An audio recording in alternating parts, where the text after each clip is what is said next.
নমস্কার দর্শক বন্ধুরা, আপনারা শুনছেন গল্পের আসর।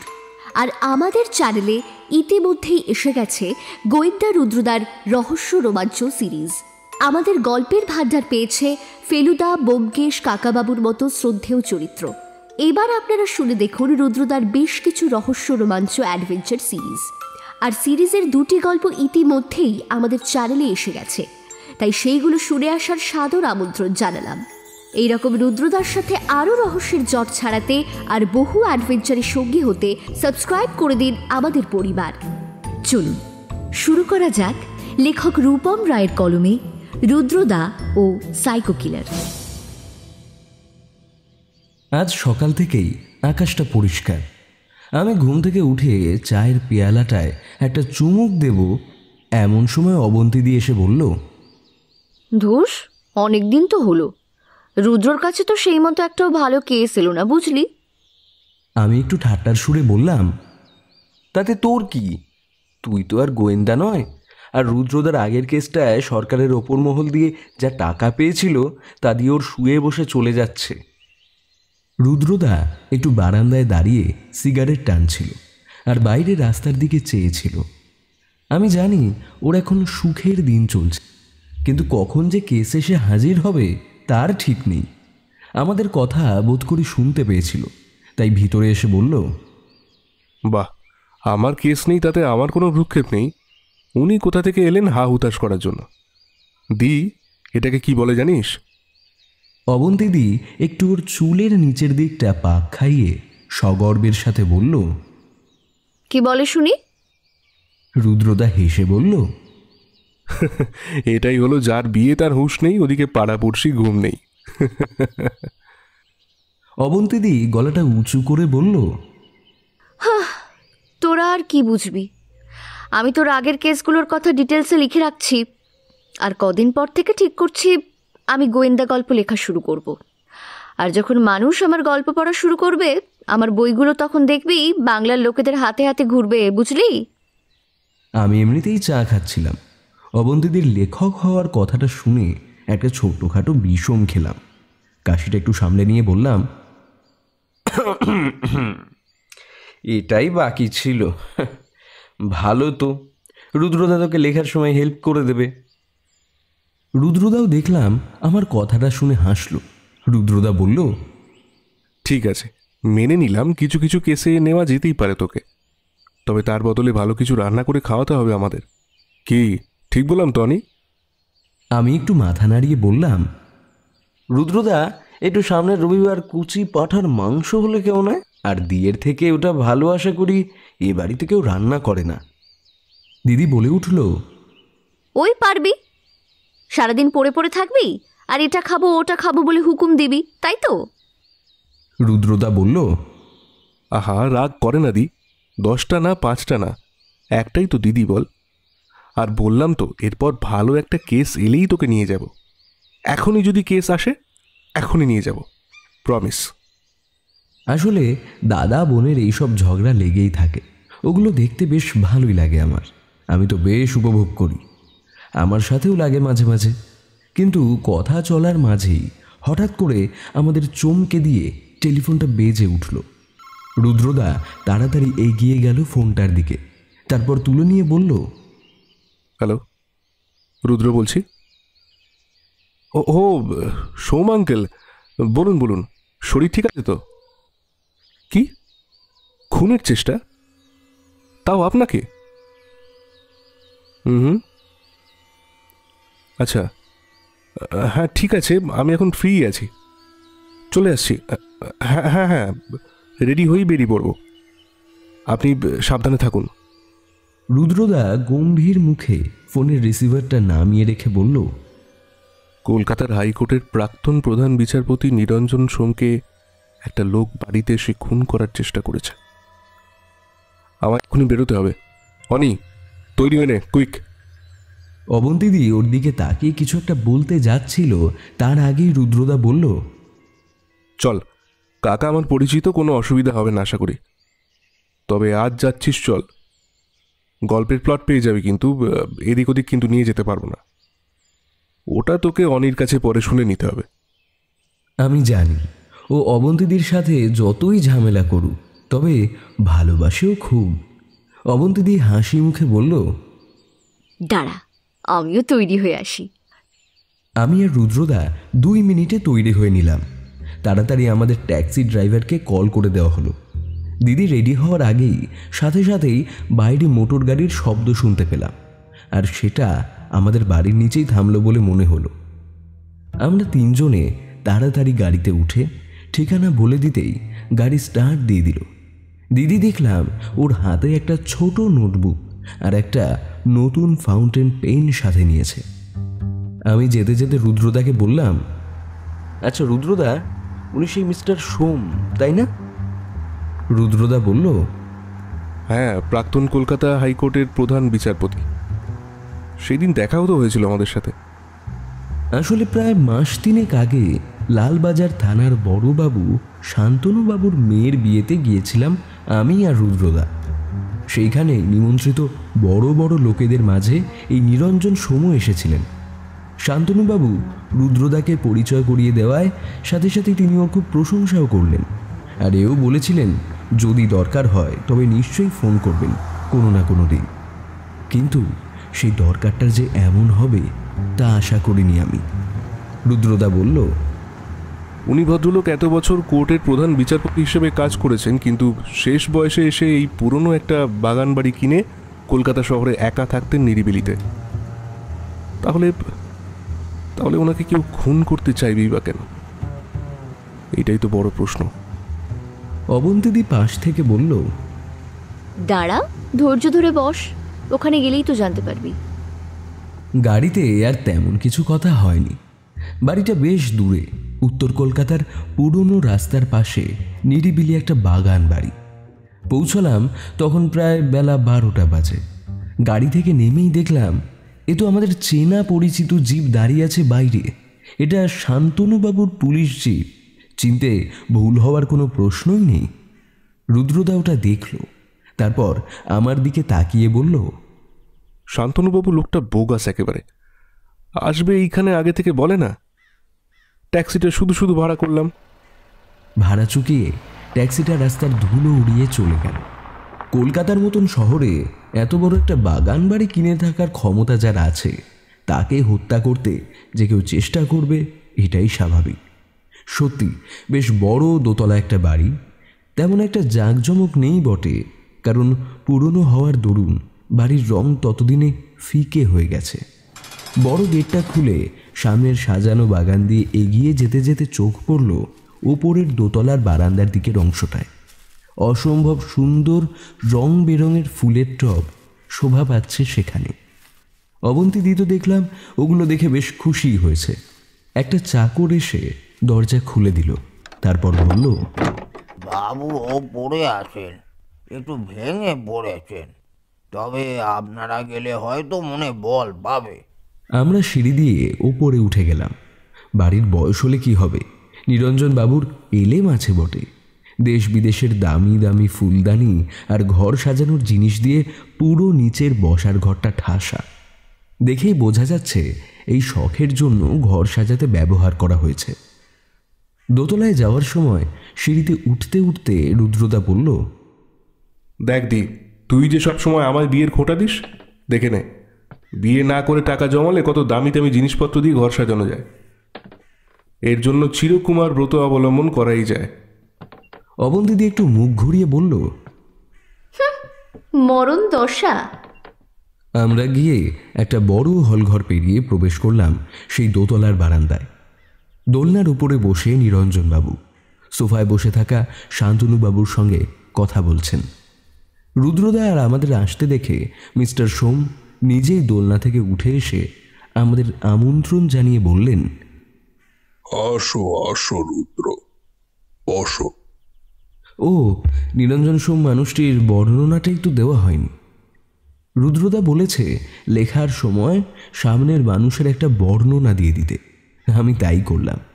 নিরঞ্জন সোম বেশ শক্তপোক্ত মানুষ, বয়স হয়েছে বেশ, তবে তার মেরুদণ্ড কিন্তু এখনও সোজা। মাথায় সমস্তটা সাদা চুল, ফর্সা রং, যদিও চামড়াটা এখন কুঁচকে গেছে। ছিপছিপে শরীর আর প্রায় রুদ্রদার মতোই লম্বা, 6 ফুটের কাছাকাছি তো হবেই। শান্তনুবাবু আমাদের বরাবরই চেনা।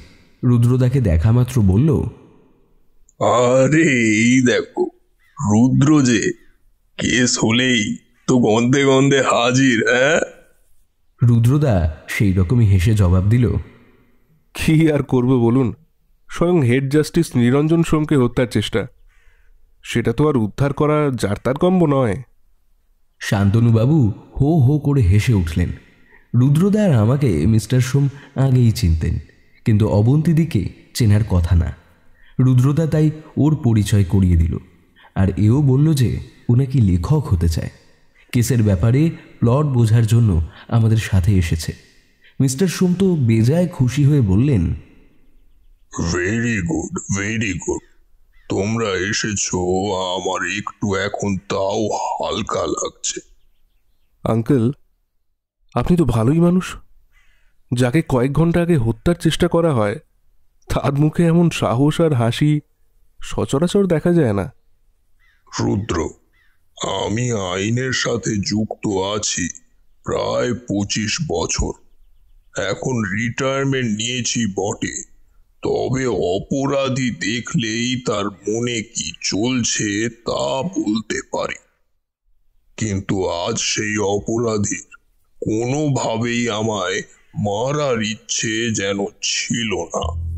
সে শুধু আমায় হয়তো আজ ভয় দেখাবার জন্যই এসেছিল, কিন্তু তার কথাবার্তা শুনে মনে হলো সে হয়তো পরেও তার বদলা পুরো করতে আসবে।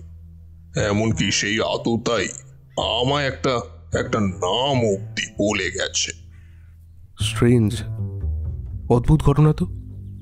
এ আবার কখনো হয় নাকি? তাই তো রুদ্র তোমাদের সঙ্গে সঙ্গে ডেকে নিলাম। হয়তো পরেও আমার উপর হামলা হতে পারে বা খুন করার চেষ্টাও হতে পারে। রুদ্রদা বলল, আপনি একটা কাজ করুন, সেই লোকটা আসা থেকে পরপর কি হয়েছে সবটা আমাদের খুলে বলুন। আমি সবটা শুনে তবেই নিজের সিদ্ধান্তে আসতে পারবো। চাকর আমাদের জন্য 1 কাপ করে কফি দিয়ে গেছে। সেটা তুলে একটা চুমুক দিয়ে নিরঞ্জনবাবু বলা শুরু করলেন,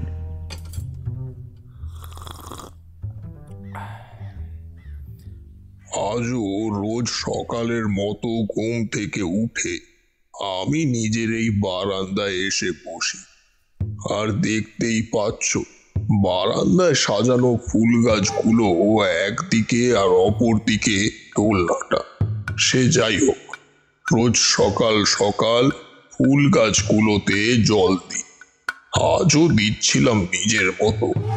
তারপর একটু চুপচাপ বসলাম দোলনাটায়। আমার কাজের একটাই চাকর, নাম তার বিশু। অত্যন্ত বিশ্বস্ত, আর আমার সাথে রয়েছে 12 বছরেরও বেশি। বিশুকে ফর্দ করে দিলাম দুপুরে খাওয়ার জন্য বাজার আনতে। ও বাজার বেরিয়ে গেল স্পষ্ট মনে পড়ে। চুপচাপ বসে আছি নিজের মনে, আর পেছনে আমার রেডিওটা বাজছিল। গান ভেসে আসছিল কানে তখন। তাই হয়তো শব্দটা ঠিক করে ঠাউর করতে পারি। ব্যালকনিতে যে একটা লোক এসে দাঁড়িয়েছে তা খেয়ালই করতে পারিনি। পাশের ওই বড় আম গাছটা দেখছো তো, ওই গাছটারই একটা ডাল বেয়ে লোকটা উপরে উঠে আসে। আমি অপর দিকে চেয়ে লোকটা নিঃশব্দে আমার কাছে এলো। তারপর হঠাৎ করেই আমায় চমকে দিয়ে আমার সামনে এসে দাঁড়ালো। লোকটার চেহারা সাধারণ ভেতো বাঙালির মতো গরমের, কিন্তু তার মুখে একটা কালো রঙের বড় মাস্ক পরা, আর তার মাথা আপাদমস্তক টুপিতে ঢাকা। তাই তার মুখ দেখার প্রশ্নই হয় না। এমনিতেই আমার বয়স হয়েছে, বাড়ি দিয়ে বেরোতে পারি না। আচমকা লোকটা এসে আমার সামনে কেমন একটা অদ্ভুত খ্যানখ্যানে গলায় বলে উঠল, না, উঠতে হবে না। আপনি আপনি আমায় চিনবেন না, তবে তবে আপনাকে কিছু পুরনো স্মৃতি মনে করাতে চাই। আমি তো তাজ্জব বনে গেলাম, জোরভাবে বলে উঠলাম, এইসব হচ্ছেটা কি? আমার সাথে রসিকতা? তুমি জানো আমি কে? সে আমার কথাটা যেন শুনতেই পেল না, অদ্ভুত একটা প্রশ্ন করে বসলো। আচ্ছা জজ সাহেব, আপনার 5 বছর আগে একটা কেস, গোবিন্দ নস্করের কথা মনে আছে, যাকে আপনি ফাঁসি কাঠে ঝুলিয়েছিলেন? জীবনে এত কেস দেখেছি, তাই মনে না থাকারই কথা, কিন্তু এটা আমার বেশ মনে ছিল। একটা গোবেচারা জাতীয় মানুষ, কিন্তু সে নাকি ছোরা মেরে খুন করেছে একটা লোককে। প্রথমে দয়া হলেও পরে লোকটার অপরাধের কথা ভেবে ওকে ফাঁসির রায় দিয়েছিলাম। আমি তৎক্ষণাৎ লোকটাকে বললাম, তুমি ওই লোকটার ফাঁসির বদলা নিতে এসেছো নাকি? তবে জেনে রাখো, যার যেটা সাজা আমি তাকে ততটাই সাজা দিই, এবং সেটা আইনত, তাতে আমার কিছু আসে যায় না। লোকটা হঠাৎ আমাকে চমকে দিয়ে পকেট থেকে বার করে আনলো একটা ধারালো ছুরি, তারপর আমার গলার কাছে এনে ওটা আবার নিজের হাতে নিয়ে বলল, জজ সাহেব, আপনি একটা ভুল করে ফিরেছিলেন সেই রায় দেওয়ায়। কারণ সেই খুন সে করেনি, তাকে ফাঁসানো হয়েছিল। আমি বললাম, তাতে তোমার কি? আর আইনি তদন্ত করেই তো তাকে কাঠগড়ায় তোলা হয়েছিল, তাহলে আমার কি দোষ? লোকটা একটু হেসে জবাব দিল, আমার কি? কারণ ওই খুনটা ও করেনি, করেছিলাম আমি, আর সেটা চাপা দিয়েছিলাম, বুঝলেন? হ্যাঁ, তবে আপনি বয়স্ক মানুষ, মিথ্যে কথা বলবো না, সেই খুনের বোঝা এত বছর পর আমার মাথায় চড়ে বসেছে যেন। রোজ রাতে ঘুম আসে না আমার, রোজ একটা অপরাধ বোধ কুড়ে কুড়ে খায় আমায়। হ্যাঁ, কিন্তু একদিন হঠাৎ মনে হলো, আপনি তো জজ ছিলেন, হ্যাঁ? তাহলে দোষ তো আপনার, কারণ লোকটাকে ফাঁসিতে তো আপনি ঝুলিয়েছিলেন, তাই না জজ সাহেব? আমি তাকে বললাম, তুমি যদি আমাকে মারতেই চাও তো মারতে পারো, ভুল হয়েছে যখন আমি স্বীকার করে নিলাম, নাও মারো আমায়। লোকটা অদ্ভুত হেসে ছোরাটা তুলে তার পকেটে আবার চালান করে বলল, না, আপনাকে মারার সময় এখনো আসেনি, বুঝলেন? কারণ আমার উত্তর এখনো আমি পাইনি। কে দোষী, আপনি না আমি, সে উত্তর আমি এখনো পাইনি। তার উত্তর পেলে হয়তো আপনাকে এসে মেরে যাব। বলে লোকটা উঠে একটা টেপ বার করে আমার মুখে চিপকে দিল, আর কালো একটা কাপড় বেঁধে দিল আমার চোখে, আর সাথে হাতও বেঁধে দিল। আমার শরীরের যা অবস্থা, আমি জানি ওর সাথে গায়ের জোরে তো পেরে উঠবো না, আর যার পকেটে ধারালো ছোরা, তাতে আবার মাথায় সামান্য ছিটগ্রস্ত, কোনো জোর জবস্তি আর করিনি। লোকটা যেভাবে এসেছিল চলে গেল ঠিক সেইভাবে। কিছুক্ষণ পর আমার চাকর বিশু এসে আমায় ওই অবস্থায় দেখে সব খুলে দেয়। তারপরেই তোমায় আর শান্তনু বাবুকে কল করি আমি। এই হলো সব ব্যাপার। শান্তনুবাবু সবটা শুনে বললেন, সে কি মশাই, এ তো পাগলের কাজ বলে মনে হচ্ছে। না হলে শুধু শুধু কষ্ট করে একটা লোক আপনার দোষ ধরিয়ে দিতে এলেন কেন বলুন তো? রুদ্রদা এতক্ষণ চুপচাপ ছিল, এবার সে বলে উঠল, শান্তনুবাবু, আপনি হয়তো ভুলে যাচ্ছেন, লোকটা শেষে বলে গেছে তার ইচ্ছা হলে পরে সে আবার মিস্টার সোমকে খুন করতে আসবে। তাই উনি ঠিকই করেছেন আমাদের খবর দিয়ে। শান্তনুবাবু একটু আমতা আমতা করে বললেন, হ্যাঁ, তাও ঠিক কথা। তাহলে একটা কাজ করুন নিরঞ্জন বাবু, আপনার বাড়িতে আমি একজন পুলিশ মোতায়েন করে দিই। যখন আপনার প্রাণের আশঙ্কা আছে। মিস্টার সোম তাতে একটু হেসে বললেন, শুধু শুধু একটা বয়স্ক লোকের জন্য পুলিশ বসিয়ে কাজ নেই। তার থেকে আপনারা বরং দুজনেই সেই লোকটাকে ধরার ব্যবস্থা করুন। আর বিশু সব সময়ই আমার সঙ্গে থাকে, তাই আর চিন্তা করার কোনো কারণ নেই। রুদ্রদা বলল, তাই বরং ভালো, কিন্তু খটকাটা অন্য জায়গায়। আচ্ছা, লোকটার কথা বলার সময় পাগলামির কোনো লক্ষণ শরীরে ফুটে উঠেছিল কি? একটু মনে করে বলুন তো। নিরঞ্জনবাবু বললেন, না রুদ্র, সাধারণ। গলার স্বর, কথাগুলো এমন ভাবে বলে গেল যেন সবটাই স্বাভাবিক, কিন্তু লোকটার গলা যেন অদ্ভুত রকমের খ্যানখ্যানে, যেন জোর করে গলা পাল্টে কথা বলার চেষ্টা করছে। রুদ্রদা বলল, সে তো হবেই, হয়তো সে পরিচয় গোপন রাখতে চাইছে, তাই জন্য তার এমন প্রচেষ্টা। রুদ্রদা একটু সোফা ছেড়ে উঠে গিয়ে বারান্দার পাশেই থাকা আম গাছের দিকে এগিয়ে গেল। তারপর ভালো করে দেখে বলল, স্ট্রেঞ্জ, ডাল বেয়ে অনায়াসে যে কেউ উঠে আসতে পারে। তারপর এটা ওটা কথা চলল, তেমন বেশি দরকারি না। এর মধ্যে দেখি অবন্তীদি ঘটনা বলার সময় সবটা ওর ছোট নোটবুকে নোট করে নিয়েছে। সব কথা শেষ করে রুদ্রদা এবার উঠে বলল, নিরঞ্জনবাবু, আপনি চিন্তা করবেন না। লোকটা হয়তো আপনাকে বিব্রত করার জন্য ওই ভুল বিচার করার কথাটা বলেছে, আমি দেখছি।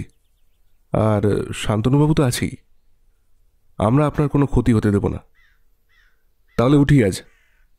আমরা সবাই নিরঞ্জন বাবুকে নমস্কার জানিয়ে বেরিয়ে এলাম ওনার বাড়ি ছেড়ে। শান্তনুবাবু ওনার কোমরের বেল্টটা ঠিক করতে করতে বলল, রুদ্র, বাড়ির দিকে যাবে তো? চলো, আমার জিপে করে ছেড়ে দিচ্ছি, যেতে যেতে কথাও হয়ে যাবে কিছু। আমরা উঠে পড়লাম শান্তনুবাবুর জিপে। রাস্তায় জিপে যেতে যেতে শান্তনুবাবু বললেন, কি মনে হচ্ছে তোমার এই কেসটা? আমার তো বাবু মাথায় কিছু আসছে না। আমার তো মনে হয় এ কোনো পাগলের কাজ।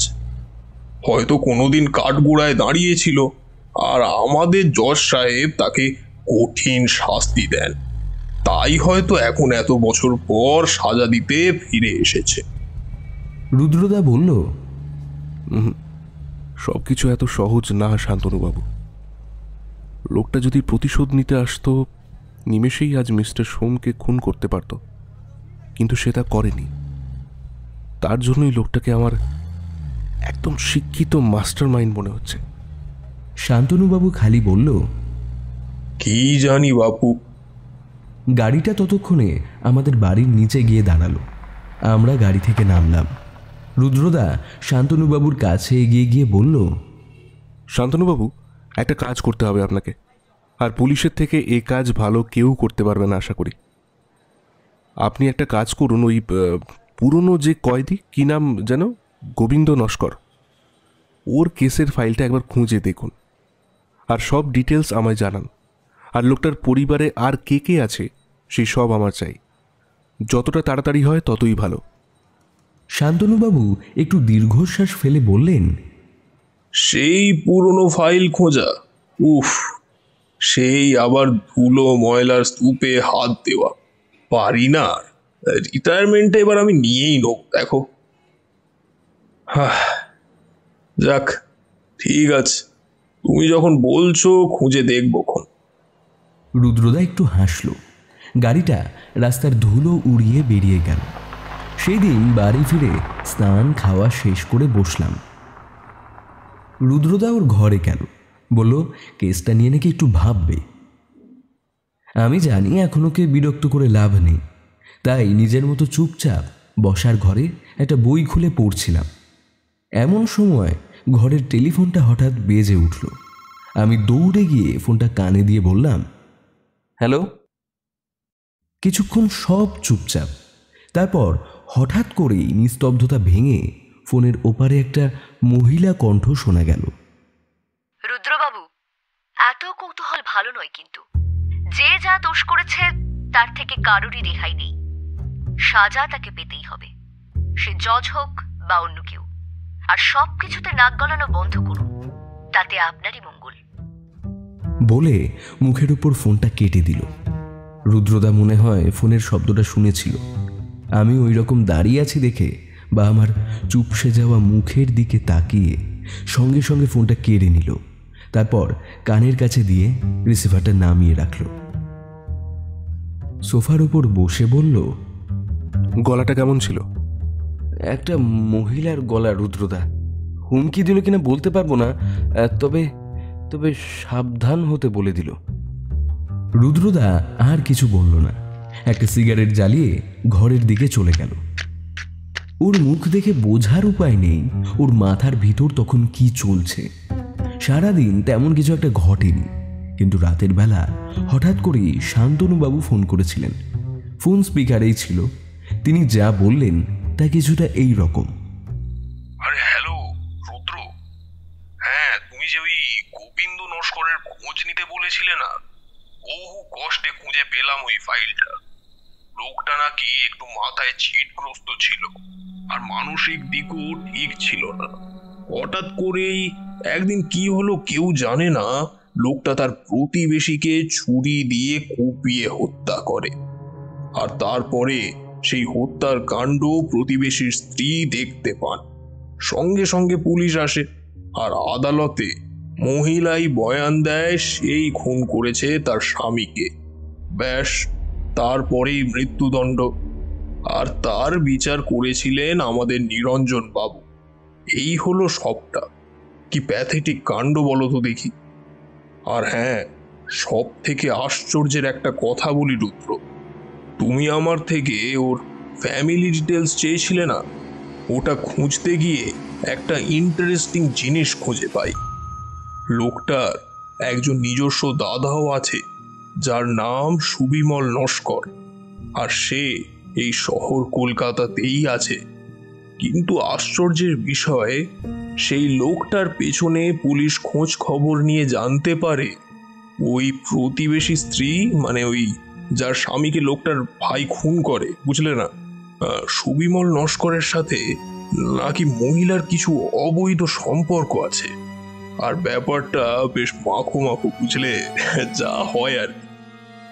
ব্যাস, এখনকার মতো এইটুকু ইনফরমেশন দিতে পারলাম।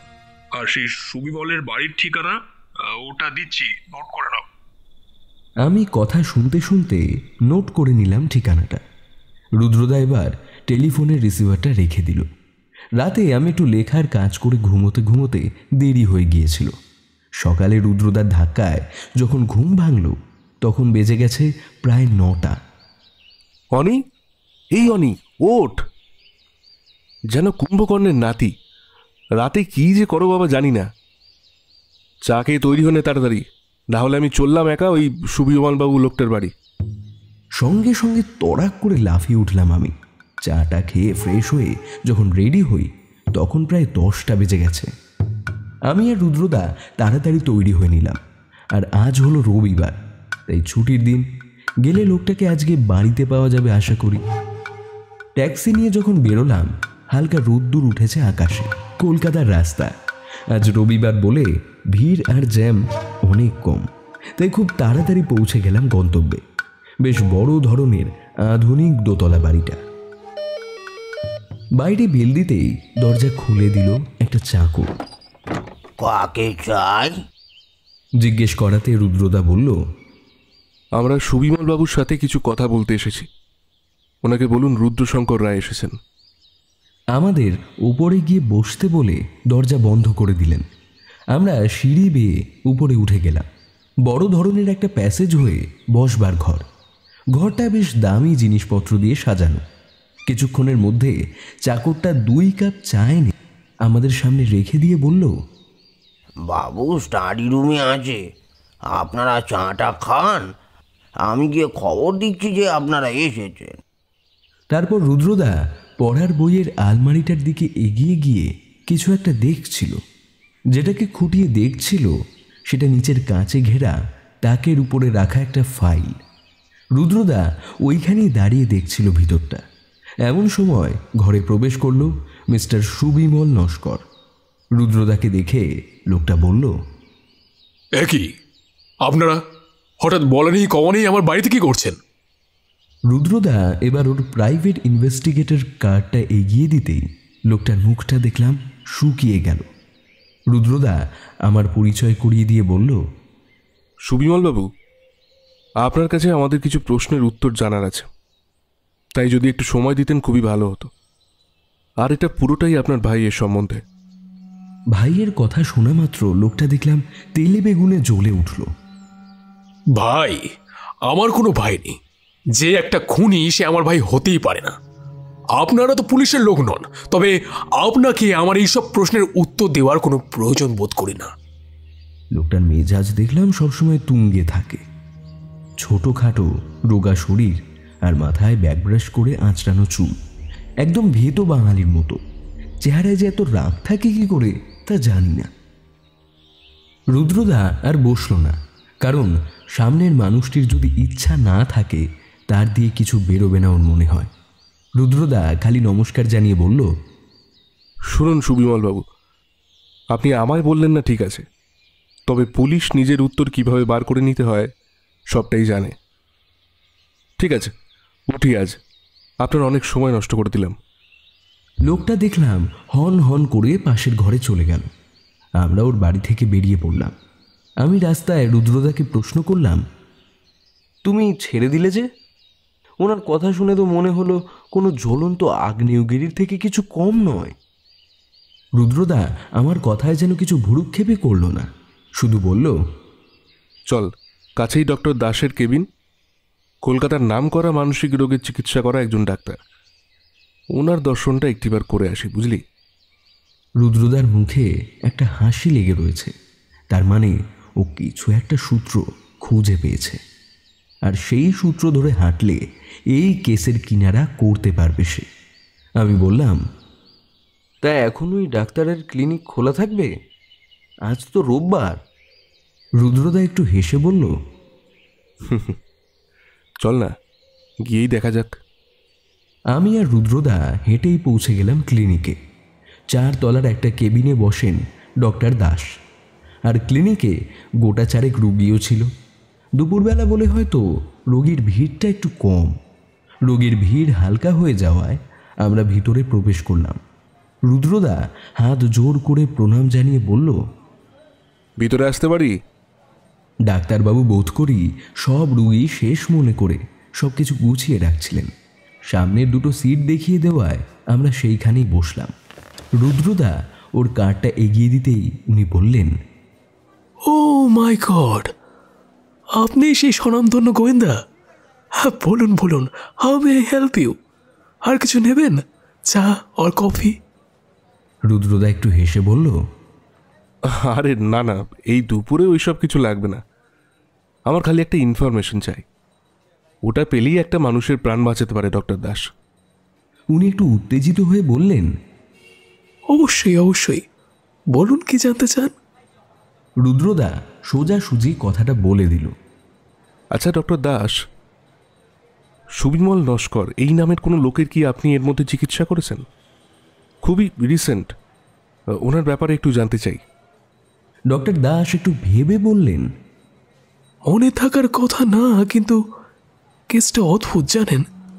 লোকটা বোধ হয় আগে কম বয়সে কিছু একটা বড় অন্যায় করেছে, আর সেটা এত বছর পরেও ওই অন্যায়ের অপরাধ বোধ জাগিয়ে তুলেছে। তাই নাকি রাতে ঘুমাতে পারেন না তিনি। এই ধরনের অনেক কেস মাঝে মাঝে আমার কাছে আসে, কিন্তু এনার ব্যাপারটা একটু আলাদা। উনি কি ভুল করেছেন সেটা যেন বলতে চান না, লুকিয়ে যেতে চান। আর হঠাৎ করেই রেগে যাওয়া এই রোগের একটা বড় সিমটম। কিন্তু কাউকে না কাউকে তো বলতে হবে, না হলে রোগটা মনে চেপে বসলে হয়তো ভদ্রলোক সাইকো হয়ে যেতে পারেন। এতটা প্রভাব বিস্তার করেছে সেটা। রুদ্রদা বলল, ও আই সি। তবে আর একটা কথা বলুন তো, লোকটার সাথে কি কেউ এসেছিল ওনাকে নিয়ে আপনার কাছে? ডাক্তারবাবু বললেন, ওটা বোধ করি ওনার স্ত্রী নন, তবে সম্পর্ক কিছু তো একটা আছে, সেটা বোঝা গেল। ঠিক আছে ডক্টর দাস, আপনার অনেকটা সময় নষ্ট করলাম, অসংখ্য ধন্যবাদ। আমার যা জানার তা জানা হয়ে গেছে। আজ তাহলে উঠি। ভবিষ্যতে যদি কোনো দিন দরকার লাগে আমায় জানাতে ভুলবেন না কিন্তু। কার্ডটা আপনার কাছেই রইল। আমরা নমস্কার জানিয়ে বেরিয়ে পড়লাম। রাস্তায় যেতে যেতে আমি বললাম, আচ্ছা রুদ্রদা, তুমি ডক্টর দাসের কাছে আসার ব্যাপারটা বুঝতে পারলে কিভাবে? বুঝলি না, খুব সহজ। আলমারিটার কাছে ডক্টর দাসের একটা ভিজিটিং কার্ড চোখে পড়ল, আর লোকটার যা কথা বলার ধরন আর রেগে যাওয়া, তা দেখেই বোঝা যায় এর মানসিক কোনো রোগ আছে। তবে এই নিরঞ্জনবাবুকে হত্যা করার চেষ্টা করেছে তার কোনো প্রমাণ এখনো আমার হাতে আসেনি। আমি বললাম, আর প্রতিবেশী মহিলার সাথে সম্পর্ক, ওটাও কিন্তু কোনো সাধারণ ব্যাপার নয়। কথাটা বলতে বলতে আমরা চার মাথার মোড়ে পৌঁছে গেলাম। এদিকটা বরাবরই ভিড় থাকে। আমরা রাস্তাটা ধরে এগোচ্ছি, ভিড়ের মধ্যে একটা লোকের সাথে আমার ধাক্কা লাগলো। তখন বুঝিনি। বাড়ি পৌঁছে পকেটের মধ্যে কিছু একটা ঠেকতেই হাত ঢুকিয়ে দিলাম। পেলাম একটা কাগজ, সেটায় খুদে খুদে অক্ষরে লেখা, পারফেক্ট মার্ডার সেটা নয় যেখানে খুনি ধরা পড়ে না, বরং পারফেক্ট মার্ডার সেটাই যেখানে একটি নিরপরাধ লোক ধরা পড়ে। এটা পাওয়া মাত্র আমি রুদ্রদার কাছে ছুটে গেলাম। রুদ্রদার মুখে কাগজটা দেখে একটা হাসি খেলে গেল। ও শুধু একটা কথাই বলল, সাইকো কিলার। পরের দিন সকালে আমি একটু রুদ্রদার ঘরে গিয়ে দেখি ও চুপচাপ খাটের উপর শুয়ে পা নাড়তে নাড়তে কিছু একটা ভাবছে। পাশে একটা খাতা পড়ে আর সেই কাগজটা। আমি পাশে গিয়ে বসলাম আর বললাম, কিছুকে বুঝতে পারলে রুদ্রদা? রুদ্রদা উঠে বসে একটা সিগারেট জ্বালিয়ে একটা বড় সড়ো টান দিল। তারপর ধোঁয়া ছেড়ে বলল, বেশিরভাগ প্রশ্নের উত্তর পাওয়া গেছে, কিন্তু আমি এটা বুঝতে পারলাম না এতে মিস্টার সোমকে খুন করার মোটিভটা কোথায়। আর যেমন ধর, ওই যে মহিলার সাথে সম্পর্ক আছে লোকটার, সেটা তো জানা গেল, কিন্তু কেন তিনি ওনার সাথে সম্পর্কে জড়াবেন? কেন একজন পতিহারা মহিলা যে বিধবা থাকবে এটা কোন আইনে লেখা আছে যে সে আবার সম্পর্কে জড়াবে না? নিজেই নিজের বলা কথাটা শুনে আমি উত্তেজিত হয়ে উঠলাম। আমার মাথায় তখন একটা সম্ভাবনা উকি দিচ্ছে। আমি বললাম, রুদ্রদা, এটা তো জলের মতন পরিষ্কার। খুনটা সুবিমলবাবু নিজেই করেছেন, আর হয়তো তার প্রতিবেশী মহিলার সাথে তার সম্পর্ক আগে থেকেই ছিল, তাই জন্য তারা জোট বেঁধে খুন করে ওই লোকটাকে। আর আমরা শুনেছি গোবিন্দ নস্কর লোকটার তো একটু মাথায় ছিট আগে থেকেই ছিল। খুন করে তাকে ফাঁসিয়ে দেওয়া এটা তো অতি সহজ কাজ। রুদ্রদার মুখে একটা হাসি খেলে গেল। ও আমার পিঠে চাপড় মেরে বলল, এতদিনে বলা যায় তুই আমার সাথে ঘুরে ঘুরে ভালোই কাজ শিখেছিস। সবটাই তো হলো, আর এটা যে সত্য তা প্রমাণ করা কঠিন কাজ নয়। কিন্তু লোকটা মিস্টার সোমকে খুন করবে কেন? কেন? ডক্টর দাস তো বলেইছিলেন ও বড় সড়ো মানসিক রোগের শিকার। সেই রোগের বশেই হয়তো। রুদ্রদা তৎক্ষণাৎ সিগারেটটা জানালা দিয়ে ছুঁড়ে ফেলে দিল। তারপর ছুটে এসে বলল, দাঁড়া দাঁড়া, মাথাটা খুলে গেল মনে হচ্ছে। সবটাই ঠিক, গোবিন্দ নস্কর খুন করেনি, আর তাকে ফাঁসিয়েছিল সুবিমলবাবু আর সেই মহিলা মিলে। ইয়েস, আর এটা তোর কালকের পাওয়া কাগজ থেকে স্পষ্ট বোঝা যাচ্ছে। কিন্তু একটা প্রশ্নের উত্তর আমি খুঁজছিলাম, সেটা হলো কাগজে পাওয়া 26 লেখা নাম্বারটির কথা। এতক্ষণ ভাবছিলাম ওই লেখাটা কোনো বই থেকে নেওয়া, আর সেটা তার কোড নাম্বার। কিন্তু না, আজকের তারিখটা কত অনি?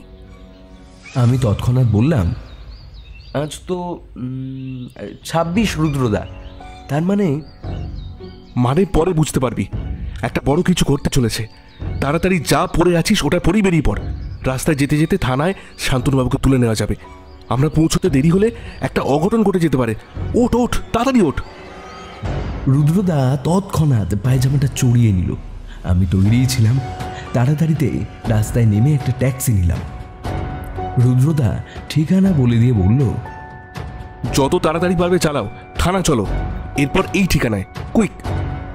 রুদ্রদার এই কথা শুনে হয়তো ড্রাইভারটাও রহস্যের গন্ধ পেয়েছে। রাস্তায় গাড়ি ছুটিয়ে দিল সে। সময় মতো তাড়াতাড়িতে শান্তনুবাবুকে তুলে নেওয়া হলো। শান্তনুবাবু ওর কয়েকজন পুলিশকে জিপ নিয়ে আমাদের পেছনে আসতে বললেন। আমার মাথায় ঢুকছে না হচ্ছেটা কি। এখন এটা যেন যা ঘটছে সবটাই রঙ্গমঞ্চ, আর রুদ্রদা তার হিরো। সবটাই সে জানে। শান্তনুবাবু শুধু বললেন, তা রুদ্র, এত তাড়াতাড়ি কেন বুঝতে পারলাম না তো? আজ কি কিছু হতে চলেছে? মিস্টার সোমের কি প্রাণের ভয় আছে? রুদ্রদা মাথা নাড়িয়ে উঁচু গলায় বলল, সুবিমল নস্কর লোকটা পুরো সাইকো, আর সেই মিস্টার সোমকে খুন করতে যায়নি আজ।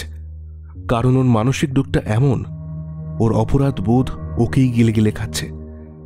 তাই ভাইয়ের ওপর দোষ চাপানোর আগেও উনি সেই খুনটা করেছিলেন, আর সেটা তিনি জজ সাহেবের সামনে খুলে বলতে চায় আর তার প্রায়শ্চিত্ত করতে চায়। আর মিস্টার সোম?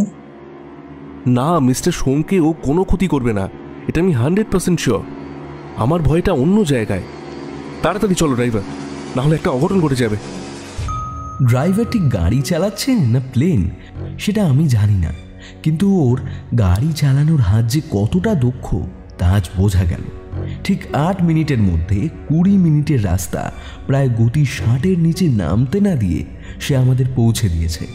গাড়ির দরজা খুলে সবে আমরা নামতে যাব, জজ সাহেবের বাড়ির বারান্দা থেকে পরপর 2টো গুলির শব্দ হলো। রুদ্রদা যতটা জোরে হয় দৌড়ে গেল সিঁড়ি বেয়ে।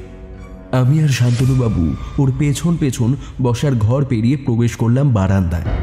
কিন্তু সেইখানের যে দৃশ্য দেখলাম তাতে আমার চোখকে বিশ্বাস করতে পারছিলাম না। আমার হাত পা তখন বরফের মতো শীতল হয়ে এসেছে। রুদ্রদাও পাশে থ মেরে দাঁড়িয়ে। আমি আর শান্তনুবাবু ততক্ষণ বারান্দায় এসে হাঁপাচ্ছি। চোখের সামনে যেটা দেখছি সেটা কিছুটা এই রকম।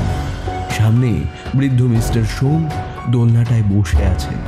ওনার মুখটা ফ্যাকাশে, আর তার ঠিক অপর দিকে রক্তে ভিজে আছে মেঝের সাদা পাথর।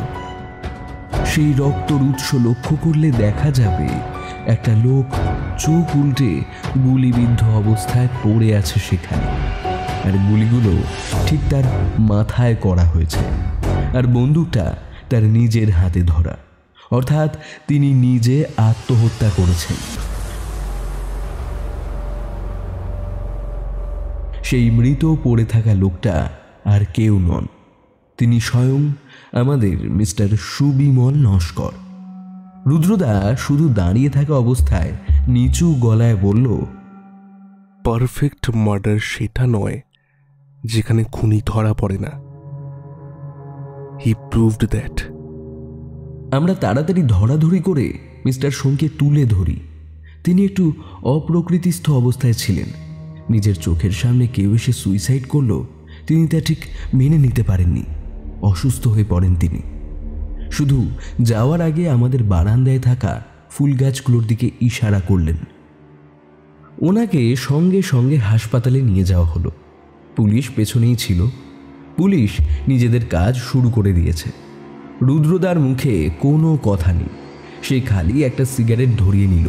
তারপর বারান্দায় ফুল গাছগুলোর দিকে এগিয়ে গেল। সেখানে গাছের আড়ালে লুকানো ছিল একটা ভিডিও ক্যামেরা, আর সেটা সমস্ত ঘটনা রেকর্ড করে রেখেছে। আমরা বেরিয়ে এলাম। রুদ্রদা ক্যামেরাটার রেকর্ডিং চালালো। সেটা কিছুটা এই রকম। স্পষ্ট সব কিছুই, কারণ আত্মহত্যাকারী নিজে সেটা সেখানে রেখে গেছিল। ভিডিও রেকর্ডিং বলছে সুবিমলবাবু স্বয়ং প্রবেশ করলেন জজ সাহেব নিরঞ্জন সোমের বারান্দায়। মুখে কোনো মুখোশ নেই। তাদের মধ্যে কিছু ছোটোখাটো কথা হলো, কিন্তু সব থেকে যে কথাটা দরকারি সেখানে সুবিমলবাবু উত্তেজিত হয়ে বলছেন, হ্যাঁ, আমি এতটাই সেই রাতে প্রতিবেশীকে ছুরি দিয়ে কুপিয়ে খুন করেছিলাম আমি। কারণ লিজা আর আমি দুজনকে ভালোবাসতাম, তাই সেই রাতে দুজন প্ল্যান করে খুন করি লোকটাকে। কারণ আমাদের মধ্যে ভালোবাসার বাধা হয়ে দাঁড়াচ্ছিল খালি ওই লোকটাই। কিন্তু খুনের দিন কিভাবে আমার ভাই ওইখানে এসে পড়ে। ভাইটা ছিল একটু মন ভোলার, মানসিকভাবে অসুস্থ, তাই ওর সাথে কোনোদিনই আমার সদ্ভাব ছিল না। কিন্তু ও খুনটা নিজের চোখে দেখে ফেলেছে, তাই সেখানেই আমাদের বিপদ। সবটা সাজানো হলো, লিজা কোর্টের কাঠগড়ায় দাঁড়িয়ে ওকে খুনি বলে দিল, ব্যাস সব শেষ। কিন্তু কিছুদিন ধরে আমার মাথার ভিতরে ও রোজ স্বপ্নে আসতো সেই খুনের। হ্যাঁ, আমি তো খুনটা করেছিলাম, একটা না দুটো খুন করেছিলাম আমি। আপনি কোনো ভুল সাজা দেননি জজ সাহেব, আপনি নির্দোষ। তাই সব দোষ আমি স্বীকার করছি, না হলে আমি মরেও শান্তি পাবো না। এই ভিডিও ক্যামেরায় সবটা স্বীকার করে গেলাম আমি। আমায় ধরা বা সাজা দেওয়া কারোর পক্ষে সম্ভব নয়। খালি একটাই কথা, আমি পাগল নই, আমি সাইকো নই। চিৎকার করে কথাগুলো বলতে বলতে লোকটা হঠাৎ তার হাত থেকে বার করে আনলো পিস্তলটা। পর দুটো গুলি চালিয়ে দিল নিজের মাথায়, সেটা রেখে। ব্যাস সব শেষ এখানে। রুদ্রদা, আমি আর অবন্তীদি বসেছি আমাদের বাড়িতে খাওয়ার টেবিলে। অবন্তীদি বলল, তাড়াহুড়োতে তো আমায় এই কেসটার সাথেই নিলি না। এবার কিন্তু পরে কি হলো সবটা আমায় খুলে বলতে হবে তোদের।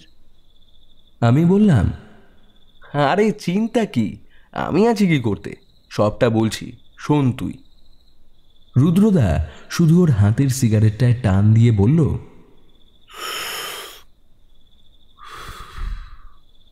দি, যদি গল্পটা তুই লিখিস তবে এই গল্পটার নাম দিস সাইকো কিলার।